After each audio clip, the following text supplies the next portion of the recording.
সুস্থ আছে গরিমা জেনে খুশি হলো আরণ্যক। সম্পূর্ণ জানতে ভিডিওটিতে একটি লাইক করে প্রথম থেকেই দেখতে থাকো। গল্পের শুরুতেই দেখা যায় গরিমা এখনও উঠতে পারেনি ঘুম থেকে, আর তারপরেই চলে এসেছে সুরঙ্গমা ডাকতে। সুরঙ্গমা ভাবে প্রতিদিনের মতোই হয়তো গরিমা ঘুমাচ্ছে, কিন্তু অনেকবার গরিমাকে ডাকতে থাকে আর বলে, গরিমা ওঠো, অনেক বেলা হয়ে গেছে। কিন্তু গরিমার কোনো সাড়া শব্দ পাচ্ছে না সুরঙ্গমা। এরপরেই সুরঙ্গমা ভাবে, কি হলো, এতক্ষণে তো মেয়েটার উঠে যাওয়া কথা, কিন্তু উঠছে না কেন।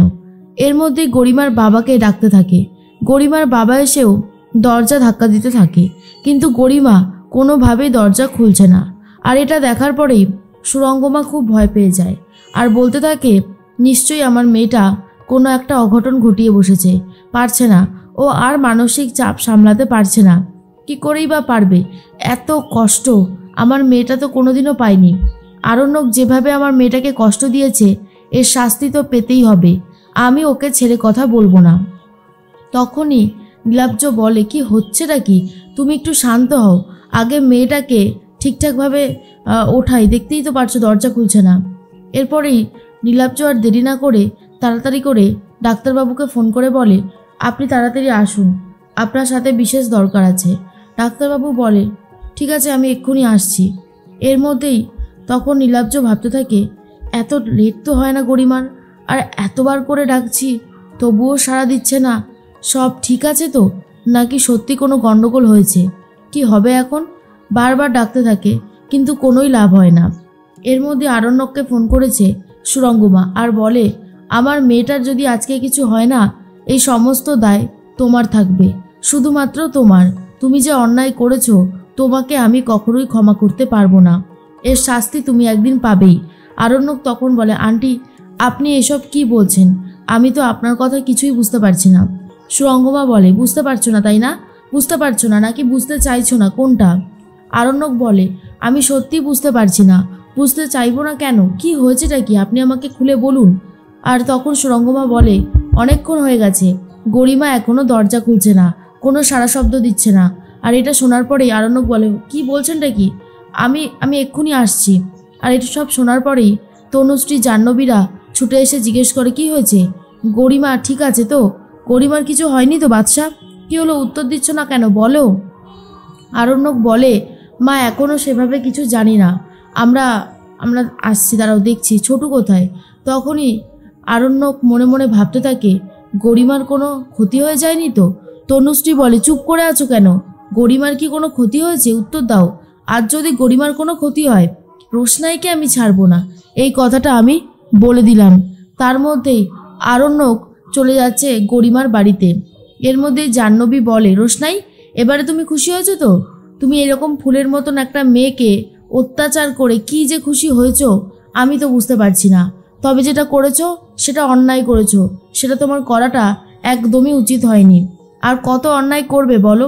এর মধ্যেই রোশনাইও ভেঙে পড়েছে। অন্যদিকে আরণ্যক চলে গেছে গরিমার বাড়িতে। গরিমা তখন গরিমার কথাই বলতে থাকে সুরঙ্গমা আর বলে, গরিমার সাথে তোমার ফোনে কথা হয়েছিল? তুমি কি কথা বলেছিল বলো, কি কথা বলেছো তুমি, যার জন্য আমার মেয়েটা আজকে এই অবস্থা হলো? আমি এখনও জানি না ভেতরে আমার মেয়েটার কি অবস্থা রয়েছে। যদি আমি আমার মেয়েকে জীবিত না পাই, তাহলে আমি তোমাকে ক্ষমা করব না কখনো। এর মধ্যে আরণ্যক বলে, আন্টি এখন দাঁড়িয়ে দাঁড়িয়ে এ সমস্ত কথা ভাবার সময় নয়, এখন আমাদেরকে দরজাটা আগে ভাঙার ব্যবস্থা করতে হবে। আঙ্কেল দরকার পড়লে আপনি আমার কল রেকর্ডিংটা চেক করুন। আর তখনই আঙ্কেল বলে, না না, তুমি এসব বাদ দাও তো, এখন তুমি আগে দরজাটা ভাঙার চেষ্টা করো, দেখো তো পারো কি না। আমি তো পারছি না। এরপর অনেক ধাক্কাধাক্কি করতে থাকে, কিন্তু কোনোভাবেই আর দরজাটা খুলছে না। তার মধ্যেই চলে এসেছে ডাক্তার আর বলে, বলুন কি হয়েছে? এরপরেই সুরঙ্গমা বলে, আপনি একটু অপেক্ষা করুন, গরিমাকে অনেক ডাকা হচ্ছে কিন্তু কোনো সাড়া শব্দ পাওয়া যাচ্ছে না। গরিমার ভেতরে কিছু হলো কিনা আমি বুঝতেও পারছি না, দরজাটা বন্ধ। ডাক্তারবাবু বলে, ইমিডিয়েটলি দরজাটা ভাঙুন, এছাড়া তো আর কোনো উপায় নেই। তার মধ্যেই আরণ্যক চেষ্টা করে যাচ্ছে যাতে দরজাটা ভাঙতে পারে। আর এর মধ্যেই তনুশ্রী বলে, শোনো রোশনাই, তোমাকে আমি ওয়ার্নিং করছি, গরিমার যদি কিছু হয় তোমায় আমি ছাড়বো না। আর জাহ্নবী বলে যায়, মা আমরা গরিমার বাড়িতে যাচ্ছি, কিন্তু শোনো তোমাকে একটা কথা বলি, তুমি আজকে রোশনাইকে থালা ভর্তি করে ভাত দেবে না খেতে। এরপর ছোটু বলে, এইসব কি কথা জাহ্নবী, তোর কাছ থেকে তো এইসব কথা আশা করা যায় না, তুই এগুলো কেন বলছিস? জাহ্নবী তখন বলে, ঠিকই বলেছি ছোটু, আমি কিছু ভুল বলেছি বলে মনে হয় না। আজ এত কমপ্লিকেটেড হয়ে গেছে ওদের রিলেশনশিপটা, কিসের জন্য? প্রশ্নের জন্যই তো হয়েছে। তাহলে আমি কেন বলবো না বলো তো? আর শোনো মা, তোমাকে যেটা বললাম সেটা কিন্তু মাথায় রেখো। এর মধ্যে আরণ্যক দরজা ভেঙে ভেতরে গিয়ে দেখে গরিমা শুয়ে রয়েছে, আর তখন দেখে স্লিপিং পিলের বোতলটা খালি। আর এটা দেখার পর ডাক্তারবাবু বলে, পালস রেট তো চলছে, তবে অনেকগুলো ঘুমের ওষুধ খেয়ে নিয়েছে বলেই গভীর ঘুমে রয়েছে এখন, তাই সারা শব্দ দিতে পারেনি। তখনই নীলাব্জ বলে, কোনো ভয়ের কারণ নেই তো ডাক্তারবাবু? ডাক্তারবাবু বলে, না না, কোনো ভয়ের কারণ নেই, পেশেন্টের একটু পরেই জ্ঞান ফিরে আসবে। তবে থ্যাঙ্ক গড যে বেশি ক্ষতি হয়নি। আসলে এগুলো অনেক বেশি কম পাওয়ারের ছিল, যদি অনেক পাওয়ারের থাকতো তাহলে হয়তো আজকে আপনাদের মেয়ে জীবিত থাকতো না। আশা করি আমার কথাটা বুঝতে পেরেছেন। সুরঙ্গমা বলে, আমার মেয়েটা এইভাবে নিজের জীবন শেষ করে দিতে চেয়েছিল? আরণ্যক, এরপরেও তুমি আর কিছু বলবে? আরণ্যক গরিমা লেখা চিঠিটা খুঁজে পেয়ে যায়। এদিকে বাড়ির কাজের মেয়েরাও বলতে থাকে, শেষ পর্যন্ত আরণ্যক স্যার অন্য একটা মেয়েকে বিয়ে করে নিল, আর সেই শোকে দিদিমণি আত্মহত্যা করতে চাইছে, ভাবা যায়? এর মধ্যে বড়মা বলে, রোশনাই, আমি জানি তোমার অনেক কষ্ট হচ্ছে, কষ্ট হওয়াটাই স্বাভাবিক, কিন্তু কি করবে বলো? আমাদের জীবনে এরকম প্রতিনিয়ত এমন কিছু ঘটনা থাকে যেগুলোতে আমরা কিছু করতে পারি না, বেরোতে পারি না, আমাদের সহ্য করতে হয়। এটুকুই বলবো, মাথা ঠান্ডা রাখো, সহ্য করার ক্ষমতাটা একটু বেশি করে অর্জন করো। এরপরে জানি না তোমার সাথে কি হতে চলেছে, তবে আমি এটা জানি তুমি খুবই ভালো মেয়ে, তুমি সৎ একজন মানুষ, তোমার সাথে ভগবান কোনো অন্যায় করতে দেবে না, দেখো। এদিকে সুরঙ্গমা বলে, গরিমা চোখ খোলো না। গরিমা, উত্তর দিচ্ছ না কেন? ডাক্তারবাবু বলে, ম্যাডাম, এখনও কোনোভাবেই চোখ খুলতে পারবে না, ও এখন গভীর ঘুমে রয়েছে। আর কেউ যদি গভীর ঘুমে থাকে তাকে যতই ডাকুন না কেন সে কিন্তু সাড়া দেবে না। আশা করি আপনি আমার কথাটা বুঝতে পেরেছেন। তখনই আরণ্যক বলে, এটা তুমি কি করলে গরিমা? তুমি আমার কথা একবারও ভাবলে না যে তোমাকে ছাড়া আমি কি নিয়ে বাঁচবো? চোখ খোলো না গরিমা, চোখ খোলো। কিন্তু গরিমার তো চোখ খোলার মতন অবস্থাতেই নেই, গরিমা ডিপ ঘুমে রয়েছে। আর এদিকে রোশনাই বলে, আমার জন্য সব কিছু তছনছ হয়ে গেল, এটা আমি কখনোই মেনে নিতে পারবো না, আমি এখান থেকে চলে যাব। তখন বড়মা বলে, চলে গেলেই কি সমস্ত প্রবলেমের সলিউশন হয়ে যাবে রোশনাই?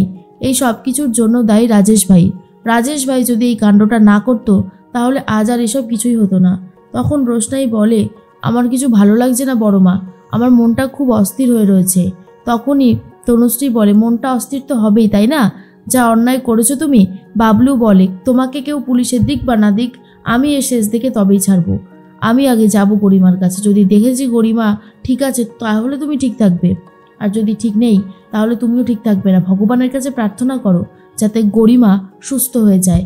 আরণ্যক গরিমার এই অবস্থা দেখে খুবই ভেঙে পড়ে, কিন্তু সুস্থ আছে এটা জেনে অনেক খুশি হয়।